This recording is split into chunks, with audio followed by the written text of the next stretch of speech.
रहीम। अस्सलाम वालेकुम दोस्तों, आज की वीडियो में हम इंसर्ट टैब को देखेंगे।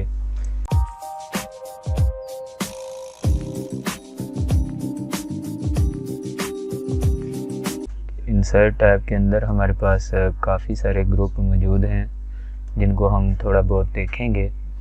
तो सबसे पहले मैं इस टेबल डाटा को सिलेक्ट कर लेता हूँ।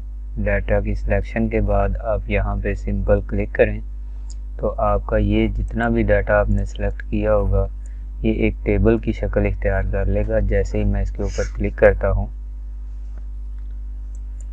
तो आप देख सकते हैं सबसे पहले हमारे पास रेंज है।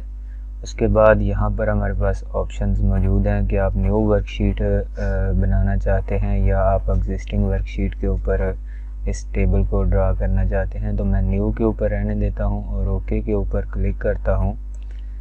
तो आप देख सकते हैं हमारे पास एक नई विंडो पॉपअप हो गई है और ये एक चार्ट हमारे पास बन के आ गया है। अगर मैं यहाँ से सीरियल नंबर के ऊपर क्लिक करूँ तो आप देख सकते हैं यहाँ पर जो हमारे पास विंडो मौजूद थी वो ख़त्म हो गई है और यहाँ पर हमारे पास सम ऑफ सीरियल नंबर यानी कि यहाँ पर जो हमारे पास सीरियल नंबर हैं उनका टोटल हो गया हमारे पास यहाँ पर आ चुका है। अगर मैं यहाँ पे इसको सिलेक्ट करके यहाँ से ऑटो सम के ऊपर क्लिक करूँ तो आप देख सकते हैं यहाँ पर हमारे पास 55 टोटल हो चुका है। इसी तरह अगर मैं नेम के ऊपर क्लिक करता हूँ तो आप देख सकते हैं यहाँ पर हमारे पास ए का सीरियल नंबर 1 है, बी का 2 है। इसी तरह आप अपनी फील्ड्स की सेटिंग कर सकते हैं। मिसाल के तौर पे यहाँ पर आप देख सकते हैं कि रोज़ के अंदर हमारे नेम आ चुके हैं और डेजिग्नेशन आए हैं। इसी तरह हमारी जो सैलरी है वो वैल्यू वाली विंडो के अंदर इंसर्ट हो गई है। इसी तरह सीरियल नंबर है, सीरियल नंबर हमारा यहाँ पर आ चुका है वैल्यू के कॉलम के अंदर। तो आप इसको अपनी मर्ज़ी से भी चेंज करके चेक कर सकते हैं कि आपको किस किस्म की डाटे की ज़रूरत है। आप उस हिसाब से इसको सॉर्ट आउट कर सकते हैं। इस शीट को मैं डिलीट कर देता हूँ। उसके बाद हम देखते हैं इंसर्ट टैब के अंदर इससे टेबल के ग्रुप में हमारे पास एक रिकमेंडेड बाय वे टेबल का ऑप्शन मौजूद है। तो मैं इसी डाटा को दोबारा सेलेक्ट करता हूँ और रिकमेंडेड के ऊपर क्लिक करता हूँ तो हमारे पास ये कुछ टेम्पलेट्स आ जाएंगी कि आपको किस शक्ल में डाटा चाहिए। तो आप यहाँ से कोई भी एक शक्ल सेलेक्ट करके अपना ये डाटा टेबल में ला सकते हैं। मिसाल के तौर पे मैं यहाँ पे क्लिक करता हूँ, इसको सिलेक्ट कर लेता हूँ और ओके के ऊपर क्लिक करूँ तो आप देख सकते हैं यहाँ पर हमारे पास वो टेबल बन चुका है। मैं कंट्रोल Z कर देता हूँ। उसके बाद हमारे पास नेक्स्ट जो ऑप्शन है वो है टेबल की। तो मैं अगर यहाँ पे जाके इसी डाटा को ऑलरेडी हमारे पास सिलेक्शन मौजूद है, मैं अगर टेबल के ऊपर क्लिक करूँ तो आप देखेंगे कि सबसे पहले हम सिलेक्शन देंगे। उसके बाद हम ओके के ऊपर अगर क्लिक करें तो यही डाटा हमारा टेबल की शक्ल इख्तियार कर लेगा। आप इस टेबल की सेटिंग चेंज भी कर सकते हैं। जैसे ही हमने एक टेबल क्रिएट किया है तो आप यहाँ पर अगर देखें तो हमारे पास एक टेबल डिज़ाइन का टैब नया पॉपअप हो गया है। आप देख सकते हैं टेबल डिज़ाइन के नाम से। इसके अंदर हमारे पास अब काफ़ी सारी चीज़ें मौजूद हैं, इनको हम इंशाल्लाह बार एक एक करके देखेंगे। अब यहाँ से फ़िलहाल अपने टेबल का डिज़ाइन सेलेक्ट कर लें। जो भी टेबल आपने बनाना है, जिस टेम्पलेट को आप यूज़ करना चाहते हैं उसको आप यूज़ कर सकते हैं। कंट्रोल Z करके वापस आ जाएं। सिलेक्शन को मैं एस्केप बटन की मदद से ख़त्म करता हूँ। दोबारा चलते हैं इंसर्ट के अंदर। अब हमारे पास जो नेक्स्ट ग्रुप है वो है इलस्ट्रेशन का। यहाँ से आप मुख्तलिफ़ किस्म की पिक्चर्स, आइकॉन्स वगैरह अपनी डाटाबेस में ला सकते हैं।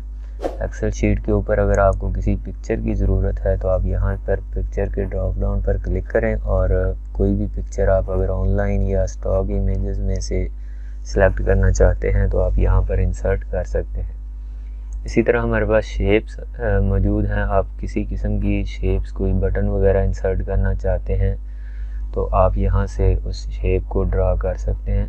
फॉर एग्ज़ाम्पल मैं यहाँ पर एक ड्रा कर रहा हूँ। जैसे ही हम एक शेप इंसर्ट करेंगे तो हमारे पास एक टैब और पॉपअप होगा, आप यहाँ पर देख सकते हैं, शेप फॉर्मेट के नाम से।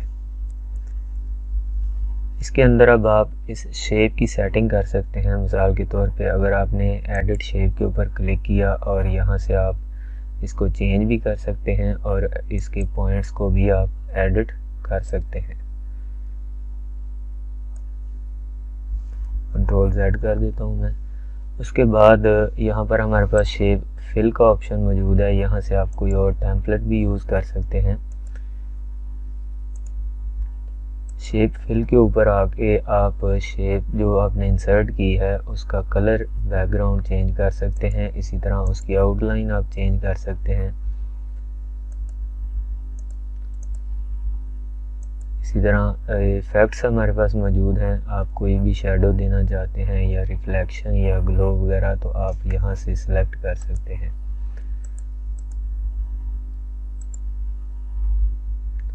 हमारे पास कुछ बने बनाए मौजूद होते हैं। तो उसके बाद आगे हमारे पास काफ़ी सारे ऑप्शंस पॉपअप हो जाते हैं, जैसा कि आप यहाँ से साइज़ इसका सिलेक्ट कर सकते हैं। उसके बाद आप यहाँ से कोई टेक्स्ट अगर इस शेप के अंदर लिखते हैं तो उसका स्टाइल आप यहाँ से चेंज कर सकते हैं। उसके बाद नेक्स्ट जो ऑप्शन है हमारे पास, इसको मैं डिलीट कर देता हूँ और इंसर्ट टैब के ऊपर क्लिक करता हूँ। इसके बाद हमारे पास है स्मार्ट आर्ट, तो यहाँ पे आप क्लिक करके अपनी मर्ज़ी के मुताबिक कोई भी आइकॉन को सिलेक्ट कर सकते हैं। जैसा कि मैं यहाँ पर अगर क्लिक करूँ और ओके की के ऊपर क्लिक करूँ तो आप यहाँ पर देख सकते हैं इस किस्म का एक चार्ट हमारे सामने इंसर्ट हो जाएगा। यहाँ पर आप अपनी मर्ज़ी के हिसाब से टेक्स्ट लिख सकते हैं। फॉर एग्ज़ाम्पल मैं यहाँ पे लिख देता हूँ बी स्किल्ड। आप देख सकते हैं कि हमारे एक बॉक्स के अंदर बी स्किल्ड लिखा जा चुका है। अब अगर इसको आप चेंज करना चाहते हैं, कोई फार्मेटिंग इसके ऊपर अप्लाई करना चाहते हैं, तो यहाँ पर हमारे पास फार्मेट का टैब ऑलरेडी आ चुका है, वही पहले वाला ही। तो उसके अंदर हम जाके अपने फ़ॉन्ट्स वगैरह जो भी आप चेंजिंग लाना चाहते हैं इसके अंदर चेंज कर सकते हैं। इसको मैं डिलीट कर देता हूँ। इंसर्ट टैब के अंदर आते हैं। उसके बाद हमारे पास स्क्रीनशॉट का ऑप्शन है, तो आप इसको इस्तेमाल कर सकते हैं। उसके बाद ऐड इन अगर आप कोई करना चाहते हैं, कोई डेटाबेस के ऊपर आप काम कर रहे हैं किसी शीट के ऊपर, तो आपको अक्सर ऐड इन्स की ज़रूरत होती है। तो आप यहाँ से इंटरनेट के साथ कनेक्टेड हो और ऐड इन की ज़रूरत हो तो आप यहाँ पर क्लिक करके ऐड इन भी डाउनलोड कर सकते हैं। अगर मैं यहाँ पर क्लिक करूँ तो आप देख सकते हैं हमारे पास एक नई विंडो पॉपअप होगी। माइक्रोसॉफ्ट के स्टोर से हम कोई भी अपनी ज़रूरत के हिसाब से सर्च भी यहाँ से कर सकते हैं और ऐड कर सकते हैं। उसके बाद हमारे पास काफ़ी सारे चार्ट्स मौजूद हैं। यहाँ पे मैं उसी शीट के ऊपर दोबारा आ जाता हूँ। इस डाटा को सिलेक्ट कर लें। सिलेक्ट करने के बाद आप अपनी मर्ज़ी के मुताबिक यहाँ से कोई भी एक चार्ट सिलेक्ट कर लें और बाद में उसके अंदर आप एडिटिंग कर सकते हैं। जैसे ही आप चार्ट इंसर्ट करेंगे आप यहाँ से कोई टेम्पलेट को भी किसी को यूज़ कर सकते हैं अपनी मर्ज़ी के हिसाब से। और आपके पास चार्ट डिज़ाइन आ गया। उसके बाद फिर वही फॉर्मेट का टैब भी आपके पास होगा, तो आप इसमें अपनी मर्ज़ी के हिसाब से डाटा सेलेक्ट करें और यहाँ से अपनी मर्ज़ी के हिसाब से इसके ऊपर फॉर्मेटिंग जो है वो अप्लाई कर सकते हैं। इसको मैं डिलीट करता हूँ। इंसर्ट टैब के अंदर आते हैं। उसके बाद 3D मैप है, तो आप ये अगर इंटरनेट के साथ कनेक्टेड हैं तो आप यहाँ से कोई टेम्पलेट वगैरह देख सकते हैं। स्लाइसर टूल है हमारे पास। इसके लिए हम डाटा को सिलेक्ट करेंगे। सिलेक्ट करने के बाद हम टेबल पे जाएंगे। टेबल पे जाने के बाद हम ओके की प्रेस करेंगे और इंसर्ट टैब के अंदर आएंगे। स्लाइसर के ऊपर क्लिक करेंगे। यहाँ पर हम अपनी मर्ज़ी के हिसाब से ऑप्शन रख सकते हैं। फ़र्ज़ करें मैं सभी को सिलेक्ट करता हूँ, तो आप देख सकते हैं यहाँ पर हमारे पास काफ़ी सारे विंडोज़ पॉपअप हो चुकी हैं। इनको आप अलाइन कर लें। अब अगर मैं यहाँ पर 1 के ऊपर क्लिक करता हूँ तो आप देख सकते हैं यहाँ पर हमारे पास 1 के मतलब जितना भी डाटा था वो सारा फ़िल्टर हो चुका है।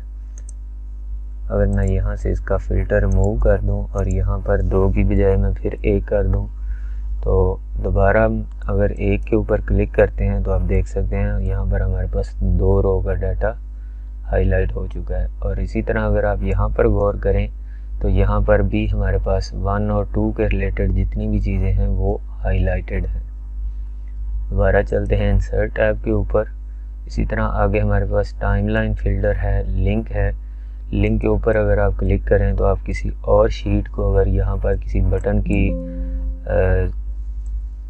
बटन के साथ कनेक्ट करके अगर आप किसी और शीट को ओपन करना चाहते हैं, लिंक लगाना चाहते हैं तो आप लगा सकते हैं।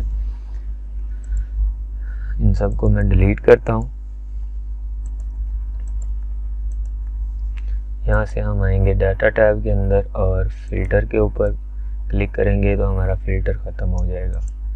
इंसर्ट टैब के अंदर आते हैं दोबारा। यहाँ पर टेक्स्ट है हमारे पास, आप किसी किस्म का टेक्स्ट बॉक्स, हिडर, फुटर और वर्ड आर्ट वगैरह इस्तेमाल कर सकते हैं। मैं यहाँ पे वर्ड आर्ट आपको एक लगा के दिखा रहा हूँ, बाकी ऑप्शंस को आप खुद इस्तेमाल कर लें। यहाँ पे मैं फ़र्ज़ करें लिख देता हूँ बी स्किल्ड, और इसके ऊपर अगर आप दोबारा क्लिक करें तो यहाँ पर आपके पास शेप फॉर्मेट के नाम से एक टैब और अपीयर हो जाएगा। यहाँ से आप इसकी सेटिंग कर सकते हैं। डिलीट करता हूँ मैं इसको और दोबारा चलते हैं इंसर्ट टैब के अंदर। उसके बाद हमारे पास सिंबल्स मौजूद हैं। यहाँ पर अगर मैं क्लिक करूँ तो आप यहाँ पर देख सकते हैं कोई भी आप फार्मूला अगर इस्तेमाल करना चाहते हैं तो आप यहाँ से इंसर्ट कर सकते हैं। इसी तरह अगर मैं यहाँ पर क्लिक करूँ तो आप देख सकते हैं यहाँ पर आप जो फ़ॉन्ट सेलेक्ट करेंगे यहाँ से उसके रिलेटेड आइकॉन आपके पास शो हो जाएंगी। तो आई होप आज की ये वीडियो आपको पसंद आई होगी। Thanks for watching. अगर वीडियो अच्छी लगे तो इस वीडियो को लाइक करें, चैनल को सब्सक्राइब करें और अपने दोस्तों के साथ शेयर भी कर दें। Thanks for watching. अल्लाह हाफिज़।